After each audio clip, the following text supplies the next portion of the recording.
दुर्गायै नमः। अथ श्री दुर्गा सप्तशती प्रथमो अध्याय। मेधा ऋषि का राजा सूरत और समाधि को भगवती की महिमा बताते हुए मधुकैटभ वध का प्रसंग सुनाना। विनियोगः। ओम श्री प्रथम चरित्र से ब्रह्मा ऋषि महाकाली देवता गायत्री छन्ना नंदा शक्ति रक्तदंतिका बीजम अग्निस्तत्वं ऋग्वेदा स्वरूपम श्री महाकाली प्रीत्यर्थे प्रथम चरित्र जपे विनियोगः। ध्यानम्। ॐ खड्गं चक्रगदेषु चापपरिघांशूलं भुशुण्डीं शिरः शङ्खं सन्दधतीं करस्त्रिनयनां सर्वांगभूषावृतां। प्रथम चरित्र के ब्रह्मा ऋषि महाकाली देवता गायत्री छंद नंदा शक्ति रक्तदंतिका बीज अग्नि तत्व ऋग्वेद स्वरूप हैं। श्री महाकाली देवता की प्रसन्नता के लिए प्रथम चरित्र के जप में विनियोग किया जाता है। भगवान विष्णु के सो जाने पर मधु और कैटभ को मारने के लिए कमल जन्मा ब्रह्मा जी ने जिनका स्तवन किया था, उन महाकाली देवी का मैं सेवन करता हूँ। वे अपने 10 हाथों में खड्ग चक्र गदा बाण धनुष परिघ शूल भूषुंड मस्तक और शंख धारण करती हैं। उनके 3 नेत्र हैं। वे समस्त अंगों में दिव्य आभूषणों से विभूषित हैं। शरीर की कांति नीलमणि के समान है तथा वे 10 मुख और 10 पैरों से युक्त हैं। मार्कंडेय जी बोले, सूर्य के पुत्र सावणी जो 8वें मनु कहे जाते हैं, उनकी उत्पत्ति की कथा विस्तार पूर्वक कहता हूँ, सुनो। सूर्य कुमार महाभाग सावणी भगवती महामाया के अनुग्रह से जिस प्रकार मनवंतर के स्वामी हुए, वही प्रसंग सुनाता हूँ। पूर्व काल की बात है। सरोचिस मनवंतर में सूरत नाम के एक राजा थे। वे चैत्र वंश में उत्पन्न हुए थे। उनका समस्त भूमंडल पर अधिकार था। वे प्रजा का अपने औरस पुत्रों के भांति धर्म पूर्वक पालन करते थे। तो भी उस समय कोल और विध्वंसी नाम के क्षत्रिय उनके शत्रु हो गए थे। सूरत की दंड नीति बड़ी प्रबल थी। उनका शत्रुओं के साथ संग्राम हुआ। यद्यपि कोल और विध्वंसी संख्या में कम थे, तो भी राजा सूरत युद्ध में उनसे परास्त हो गए। तब वे युद्ध भूमि से अपने नगर को लौट आए और केवल अपने देश के राजा होकर रहने लगे। समूची पृथ्वी से अब उनका अधिकार जाता रहा, किंतु वहां भी उन प्रबल शत्रुओं ने उस समय महाभाग राजा सूरत पर आक्रमण कर दिया। राजा का बल क्षीण हो चला था, इसलिए उनके दुष्ट बलवान और दुरात्मा मंत्रियों ने वहां उनकी राजधानी में भी राजकीय सेना और खजाने को हथिया लिया।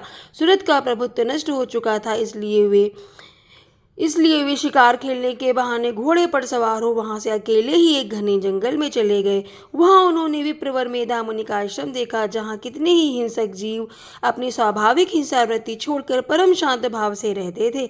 मुनि के बहुत से शिष्य उन वन की शोभा बढ़ा रहे थे। वहां जाने पर मुनि ने उनका सत्कार किया और वे उन मुनिश्रेष्ठ के आश्रम पर इधर उधर फिर ममता से आकर्षित होकर वहां इस प्रकार चिंता करने लगे, पूर्व काल में मेरे पूर्वजों ने जिसका पालन किया था, वह नगर आज मुझसे रहित है। पता नहीं मेरे दुराचारी भृत्यगण उसकी धर्म पूर्वक रक्षा करते हैं या नहीं। जो सदा मद की वर्षा करने वाला और शूरवीर था, वह मेरा प्रधान हाथी अब शत्रुओं के अधीन होकर न जाने किन किन भोगों को भोगता होगा। जो लोग मेरी कृपा धन और भोजन पाने से सदा मेरे पीछे पीछे चलते थे, वे निश्चय ही अब दूसरे राजाओं का अनुसरण करते होंगे।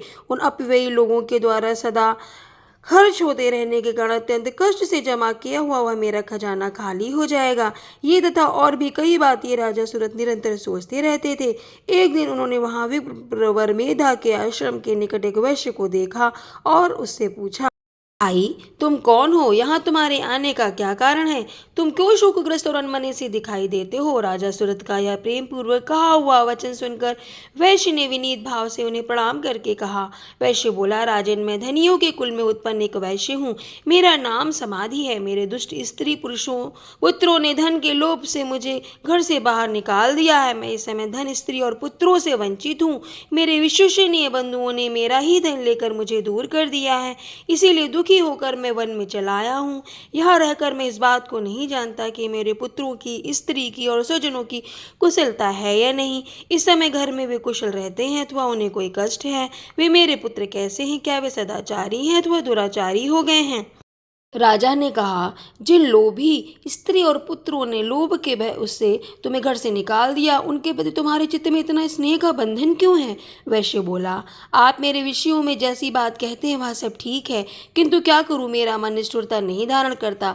जिन्होंने धन के लोभ में पड़कर पिता के प्रति स्नेह, पति के प्रति प्रेम तथा आत्मीय जन के प्रति अनुराग को तिलांजल दे मुझे घर से निकाल दिया है, उन्हीं के प्रति मेरा हृदय में इतना स्नेह है। महामते गुणहीन बंधुओं के प्रति भी जो मेरा चित्त इस प्रकार प्रेम मग्न हो रहा है। यह क्या है, इस बात को मैं जानकर भी नहीं जान पाता। उनके लिए मैं लंबी सांसें ले रहा हूँ और मेरा हृदय अत्यंत दुखित हो रहा है। उन लोगों में प्रेम का सर्वथा अभाव है, तो भी उनके प्रति जो मेरा मन निष्ठुर नहीं हो पाता, इसके लिए क्या करूं?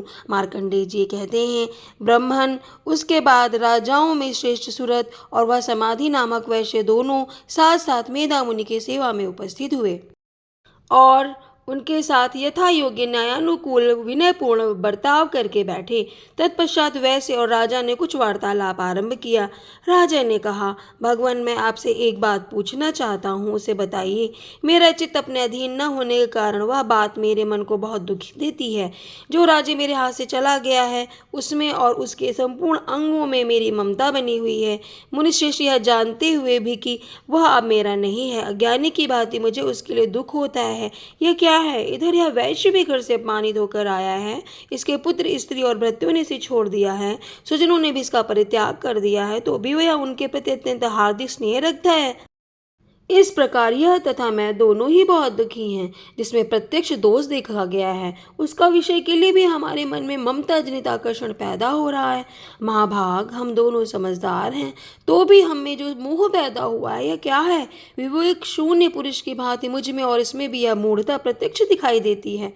ऋषि बोले, महाभाग, विषय मार्ग का ज्ञान सब जीवों को है, इसी प्रकार विषय भी सबके लिए अलग अलग है। कुछ प्राणी दिन में नहीं देखते, कुछ रात में नहीं देखते, तथा कुछ जीव ऐसे होते हैं जो दिन और रात में बराबर ही देखते हैं। यह ठीक है, मनुष्य समझदार होते हैं, किंतु केवल वे ही ऐसे नहीं होते, पशु पक्षी और मृग आदि सभी प्राणी समझदार होते हैं। मनुष्यों की समझ भी वैसे ही होती है जैसी उन मृग और पक्षियों की होती है, तथा जैसी मनुष्यों की होती है ही उन मृग पक्षी आदि की होती है। यह तथा अन्य बातें भी प्रायः दोनों में समान होती हैं। समझ होने पर भी इन पक्षियों को देखो, ये स्वयं भूख से पीड़ित होते हुए भी मोहवश बच्चों की चोंच में कितने चाव से अन्न के दाने डाल रहे हैं। नरश्रेष्ठ, क्या तुम नहीं देखते कि ये मनुष्य समझदार होते हुए भी लोभवश अपने किए हुए उपकार का बदला पाने के लिए पुत्रों की अभिलाषा करते हैं? यदि उन सब में समझ की कमी नहीं है, फिर भी वे संसार की स्थिति बनाए रखने वाले भगवती महामाया के प्रभाव द्वारा ममता में भंवर से युक्त मोह के गहरे गर्त में गिराए गए हैं। इसलिए इसमें आश्चर्य नहीं करना चाहिए। जगदीश्वर भगवान विष्णु की योग निद्रा रूपा जो भगवती महामाया है, उन्हीं से यह जगत मोहित हो रहा है। वे भगवती महामाया देवी ज्ञानियों के भी चित्त को बलपूर्वक खींचकर मुंह में डाल देती हैं। वे ही संपूर्ण जगत की सृष्टि करती हैं तथा वे ही प्रसन्न होने मनुष्यों को मुक्ति के लिए वरदान देती हैं। वही पराविद्या, संसार बंधन और मोक्ष की हेतुभूता सनातनी देवी तथा संपूर्ण ईश्वरों की भी अधिश्री हैं। राजा ने पूछा, भगवान, जिन्हें आप महामाया कहते हुए देवी कौन है? ब्रह्मन, उनका आविर्भाव कैसे हुआ तथा उनके चरित्र कौन कौन है? ब्रह्मवेताओं में श्रेष्ठ महर्षि उन देवी का जैसा प्रभाव हो, जैसा स्वरूप हो और जिस प्रकार प्रादुर्भाव हुआ सब मैं आपसे सुनना चाहता हूँ। ऋषि बोले, राजन, वास्तव में तो वे देवी नित्य स्वरूपा ही हैं। संपूर्ण जगत उन्हीं का रूप है तथा उन्होंने समस्त विश्व को व्याप्त कर रखा है। तथापि उनका प्राकट्य अनेक प्रकार से होता है, वह मुझसे सुनो। यद्यपि वे नित्य और अजन्मा है, तथापि उन देवताओं का कार्य सिद्ध करने के लिए प्रकट होती हैं। उस समय लोक में उत्पन्न हुई कहलाती हैं। कल्प के अंत में जब संपूर्ण जगत एकारणों में निमग्न हो रहा था और सबके प्रभु भगवान विष्णु शेषनाग की सैया बिछाकर योग निद्रा का आश्रय लेकर सो रहे थे, उस समय उनके कानों के मैल से दो भयंकर असुर उत्पन्न हुए जो मधु और कैटभ के नाम से विख्यात थे। वे दोनों ब्रह्मा जी का वध करने को तैयार हो गए। भगवान विष्णु के नाभि कमल में विराजमान प्रजापति ब्रह्मा जी ने जब उन दोनों भयानक असुरों को अपने पास आया और भगवान को सोया हुआ देखा, तब एकाग्रचित होकर उन्होंने भगवान विष्णु को जगाने के लिए उनके नेत्रों में निवास करने वाली योग निद्रा का स्तवन आरंभ किया, जो इस विश्व की अधीश्वरी, जगत को धारण करने वाली, संसार का पालन और संहार करने वाली तथा तेज स्वरूप भगवान विष्णु की अनुपम शक्ति हैं। भगवती निद्रा देवी की भगवान ब्रह्मा स्तुति करने लगे। ब्रह्मा जी ने कहा, देवी तुम ही स्वाहा हो, तुम ही सुधा, तुम ही वकटकार हो, स्वर भी तुम्हारे ही स्वरूप हैं, तुम ही जीवन दायिनी सुधा हो। नित्य अक्षर पड़ों में अकार, उकार, मकार, इन तीन मात्राओं के रूप में तुम ही स्थित हो तथा इन तीन मात्राओं के अतिरिक्त जो बिंदु रूपा नित्य अर्ध मात्र है, जिसका विशेष रूप से उच्चारण नहीं किया जा सकता, वह देवी भी तुम ही हो।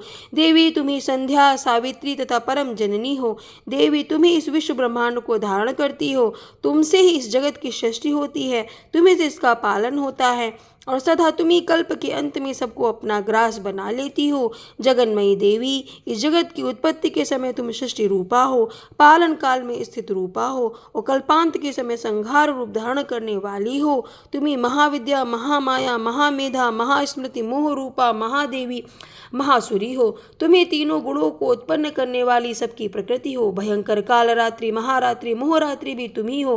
तुम्ही श्री, तुम्ही ईश्वरी, तुम्ही हीनीम, तुम्ही बोध स्वरूपा बुद्धि हो। लज्जा, पुष्टि, तुष्टि, शांति और क्षमा भी तुम्ही हो। तुम खड्ग धारणी, शूल धारणी, घोर रूपा, गदा, चक्र, शंख और धनुष धारण करने वाली हो। बाण, भुषुंडी, परिग ये भी तुम्हारे अस्त्र हैं। तुम सौम्य और सौम्यतर हो। इतना ही नहीं, जितने भी सौम्य और सुंदर पदार्थ हैं वह सब की उपेक्षा तुम अत्यधिक सुंदरी हो। पर और अपर सबसे परे रहने वाली परमेश्वरी तुम्ही हो। सर्वस्वरूपे देवी, कहीं भी सत असत रूप जो कुछ वस्तुएं हैं और उन सब की जो शक्ति है वह तुम्ही हो। ऐसी अवस्था में तुम्हारी स्तुति क्या हो सकती है, जो इस जगत की सृष्टि, पालन और संहार करते हैं। उन भगवान को भी जब तुमने निद्रा के अधीन कर दिया है, तब तुम्हारी स्तुति करने में यह कौन समर्थ हो सकता है। मुझको, भगवान शंकर को तथा भगवान विष्णु को भी तुमने ही शरीर धारण कराया है, अतः तुम्हारी स्तुति करने की शक्ति किसमें है। देवी, तुम तो अपने इन उदार प्रभावों से ही प्रशंसित हो। ये जो दोनों दुर्धर्ष असुर मधु और कैटभ हैं, इनको मुंह में डाल दो और जगदीश और भगवान विष्णु को शीघ्र ही जगा दो। साथ ही इनके भीतर इन दोनों महान असुरों को मार डालने की बुद्धि उत्पन्न कर दो। ऋषि कहते हैं, राजन, जब ब्रह्मा जी ने वहां मधु और कैटभ को मारने के उद्देश्य से भगवान विष्णु को जगाने के लिए तमोगुण की अधिष्ठात्री देवी योग निद्रा की इस प्रकार स्तुति की, तब वे भगवान के नेत्र, मुख, नासिका, बाहु, हृदय और वक्षस्थल से निकलकर अव्यक्त जन्मा ब्रह्मा जी की दृष्टि के समक्ष खड़ी हो गई। योग निद्रा से मुक्त होने पर जगत के स्वामी भगवान जनार्दन उस एकार्णव के जल में शेष की सैया से जाग उठे। फिर उन्होंने उन दोनों असुरों को देखा। वे दुरात्मा मधु और कैटभ अत्यंत बलवान तथा पराक्रमी थे और क्रोध में लाल आंखें किए ब्रह्मा जी को खा जाने के लिए उद्योग कर रहे थे। तब भगवान श्री हरि ने उठकर उन दोनों के हाथ 5000 वर्षों तक केवल बाह्य युद्ध किया। वे दोनों भी अत्यंत बल के कारण उन्मत्त हो रहे थे। इधर महामाया ने भी उन्हें मुंह में डाल रखा था। इसलिए वे भगवान विष्णु से कहने लगे, हम तुम्हारी वीरता से संतुष्ट हैं, तुम हम लोगों से कोई वर मांगो। श्री भगवान बोले, यदि तुम दोनों मुझ पर प्रसन्न हो तो अब मेरे हाथों से मारे जाओ। बस इतना सा ही मैंने वर मांगा है, यहाँ दूसरे किसी वर से क्या लेना। ऋषि कहते हैं, जब उन्होंने मुंह में आकर संपूर्ण जगत में जल ही जल देखा, तब कमल नयन भगवान से कहा, जहाँ पृथ्वी जल में डूबी हुई ना हो, जहाँ सूखा स्थान हो, वही हमारा वध करो। ऋषि कहते हैं, तब तथास्तु कहकर शंख, चक्र और गदा धारण करने वाले भगवान ने उन दोनों के मस्तक अपनी जांघ पर रखकर चक्र से काट डाले। इस प्रकार ये देवी महामाया ब्रह्मा जी की स्तुति करने पर स्वयं प्रकट हुई थी। अब पुनः तुमसे उनके प्रभाव का वर्णन करता हूँ, सुनो। इस प्रकार से मार्कंडेय पुराण में सावर्णिक मनवंतर की कथा के अंतर्गत देवी महात्म्य में मधु कैटभ वध नामक पहला अध्याय पूरा हुआ। जय माता दी।